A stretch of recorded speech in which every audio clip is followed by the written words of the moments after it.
Nachukua fursa hii kutoa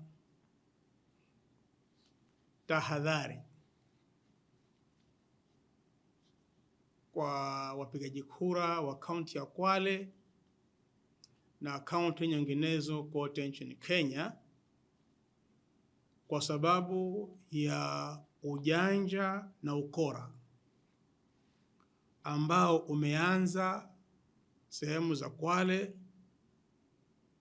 ukora na ujanja ambao ni kama njia ya mapema ya watu wengine kuiba kura au kurig the election. Hivi majuzi tumeletewa habari, ni baadhi ya wafuasi wetu kutoka Kwale, haswa sehemu ya Mkongani Ward. Kuna watu wanazunguka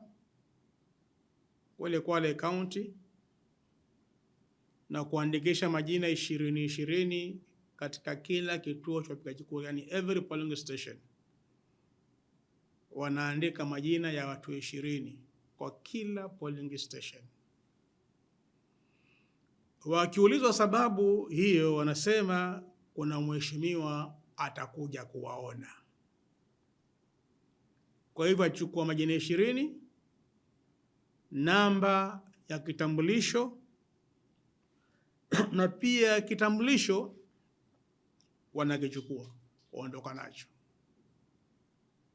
kwamba kinakwenda kwa mheshimiwa kuhakikisha kwamba majina ni ya ukweli, tumekuja huku, kisha mheshimiwa baada ya siku 3 atakuja kuwaona.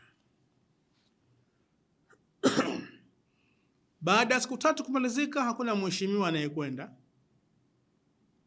lakini hutumiwa jumbe kwamba sasa wao wamekuwa wanachama wa chama fulani cha kisiasa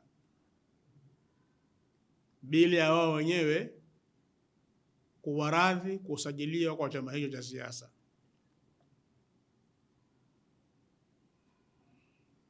Alafu